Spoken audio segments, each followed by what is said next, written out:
तो जिनकी यहाँ संपदा की कमी होती है, वैभव की कमी होती है, लक्ष्मी की कमी होती है, प्रतिष्ठा की कमी होती है, धन की कमी होती है, उसके लिए फैक्ट्री नहीं चल रही हो, कोई व्यापार नहीं चल रहा हो, तो एक कांच की प्याली में कपूर के 7 टुकड़े, फिटकरी के 2 टुकड़े और खड़े नमक का 1 टुकड़ा केवल उस प्याली में रख दीजिए। 15 दिन तक रखे रहने दो उसको, आपको खुद मालूम पड़ जाएगा कि व्यापार कैसे चलता है। आनंद के अनुभव होने लगे, अपने आप व्यापार दौड़ेगा, अपने आप आपका व्यापार खूब आगे। श्री दूध चढ़ाने से घर में संतान की वृद्धि होती है, दही चढ़ाने से भगवान शिव के, अगर शिवलिंग पर हम दही चढ़ाते हैं उससे परिवार में प्रेम बढ़ता है। क्या बढ़ता है? प्रेम।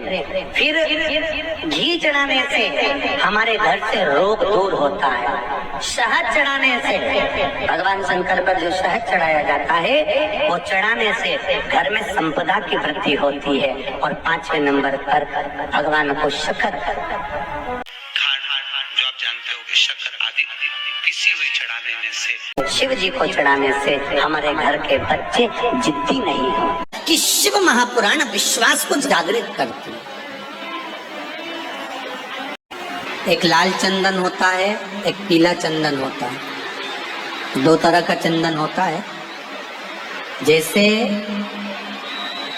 अगर हफ्ते में एक बार, कितने समय में, जम के बोलो जरा, हफ्ते में एक बार प्रयास करा करो कि लाल चंदन का पानी हम शिव जी को समर्पित करें।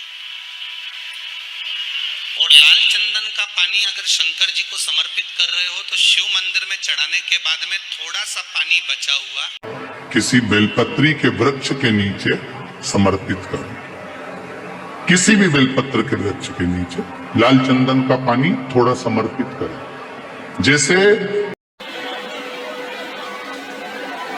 अगर बच्चों का विवाह नहीं होता है, शादी नहीं होती है, तो अपन लोग क्या करते हैं कि भाई एक बेलपत्री का जो पत्ता होता है, उस पत्ते के बीच वाली जो पत्ती होती है, उस पत्ती पर अपन केसर को घिसकर, केसर को घोलकर उस पत्ती पर अपन केसर का तिलक लगा देते हैं। और केसर का तिलक लगाकर जिसका विवाह नहीं होता, उसकी ये बीच वाली उंगली पर, ये बीच वाली पत्ती को अंगूठे से टच कर कर उसको रख देते, उसका नाम हो गोत्र बोलकर उस पत्ती को शंकर भगवान पर किसी भी प्रदोष के दिन शिव जी को समर्पित कर देते।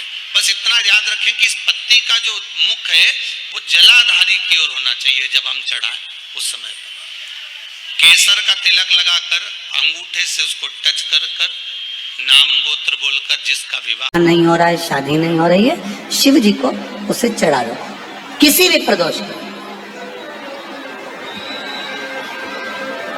और किसी भी शिव मंदिर में आप उसको समर्पित कर सकते,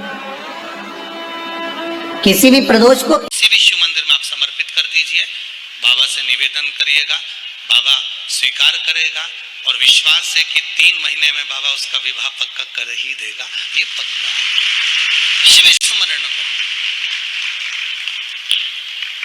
भगवान देवाधिदेव महादेव की कथा कह रही है, शंकर का चरित्र कह रहा है, मेरे शिव का अनुमोदन कर रहा है। कल किसी ने यहाँ से जाते समय पूछा था, गुरुजी आपसे एक प्रश्न करना है। हमने कहा बोलो क्या प्रश्न करना है। भगवान का नाम मौन रहकर करना चाहिए कि चिल्लाकर करना चाहिए? भगवान का भजन चुप रहकर करना चाहिए कि चिल्लाकर करना चाहिए? हम उस समय तो कुछ नहीं बोल पाए, परंतु हमारे मन में ये बात तो आई कि आखिर भगवान का भजन कैसे करना चाहिए। तो उसका एक तरीका हमारे संत, हमारे साधु, हमारे गुरुजन, हमारे महात्मादन बताते आए हैं। तुम्हारे घर में जो नौकरानी काम करती है, तुम्हारे घर में जो सेविका काम करती है, तुम्हारे घर में जो दासी काम करती है, तुम्हारे घर में एक चाकर काम करती है, झाड़ू लगाती है, पोछा लगाती है, बर्तन मांजती है। और अगर वो देर अवेर से आती है तो घर की जो सेठानी है वो नौकरानी को चिल्लाती कि नहीं चिल्लाती? जम के बोलो जरा, चिल्लाती है ना? जब सेठानी ने नौकरानी को चिल्लाया तब नौकरानी क्या करती है? पोछा लगाते लगाते मुंह से धीरे धीरे बड़बड़ाती रहती। बोलो, बोलती कि नहीं बोलती? अब वो क्या बुदबुदाती है, क्या बोलती है? सेठानी मुंह देख रही है, इसकी बड़बड़ा रही है। ये कुछ ना कुछ बोल रही है, सेठानी पूछती भी है क्या बोल रही है, पर वो बोलती कुछ नहीं, बड़बड़ाती अच्छा लगाती बड़बड़ाती बर्तन मांजती बुलबुलाती बड़बड़ाती वो कपड़े धोती।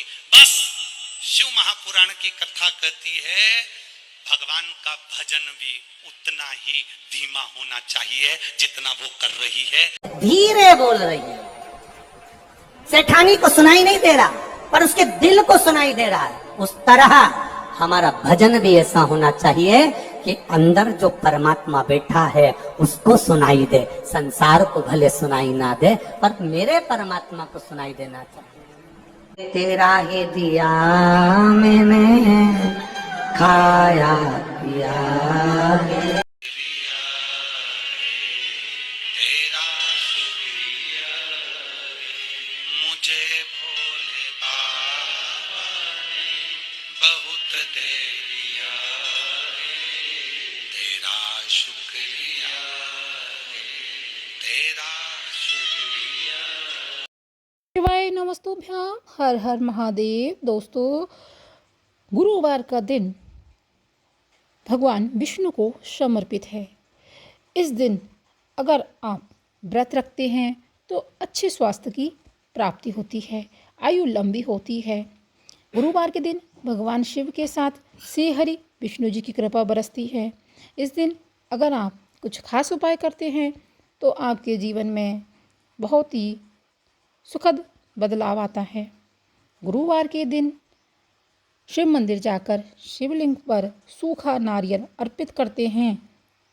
ऐसी मान्यता है इस दिन सूखा नारियल अर्पित करने से आपको सेहत से संबंधित सभी समस्याओं से छुटकारा मिल जाता है।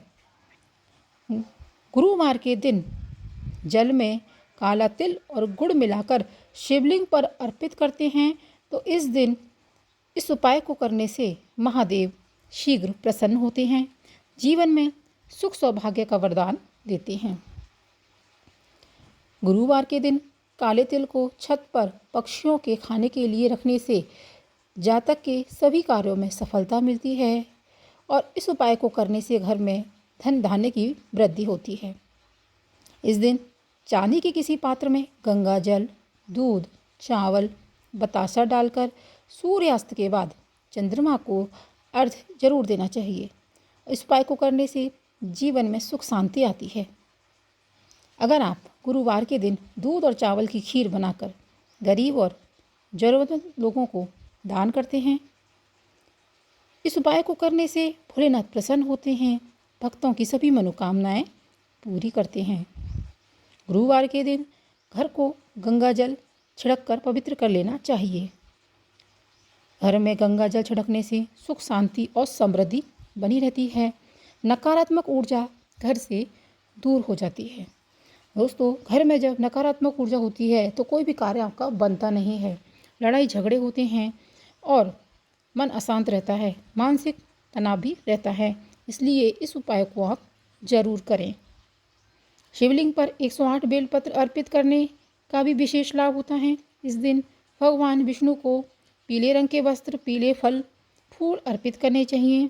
साथ ही शिवजी पर भी इन बेलपत्र और पीले फूल अर्पित करने से शिव और विष्णु दोनों की कृपा आप पर बरसती है। शिवलिंग पर अगर आप 1 लोटा जल अर्पित करते हैं और अपनी मनोकामना भगवान शिव को बोलते हैं तो भगवान शिव शीघ्र प्रसन्न होते हैं और आपकी जो भी मनोकामना है उसे पूरी करते हैं। इन उपायों को अगर आप कर लेते हैं गुरुवार के दिन तो कैसी भी समस्या आपके जीवन में चल रही हो वह दूर हो जाएगी। साथ ही भगवान भोलेनाथ और भगवान विष्णु दोनों की ही कृपा आपके घर में आएगी। दोस्तों, अगर आपको यह जानकारी पसंद आई है आप इस चैनल को सब्सक्राइब कर सकते हैं, वीडियो को लाइक कर सकते हैं। सब्सक्राइब करें और कमेंट बॉक्स में हर हर महादेव अवश्य लिखें। मिलते हैं अगले वीडियो में। धन्यवाद।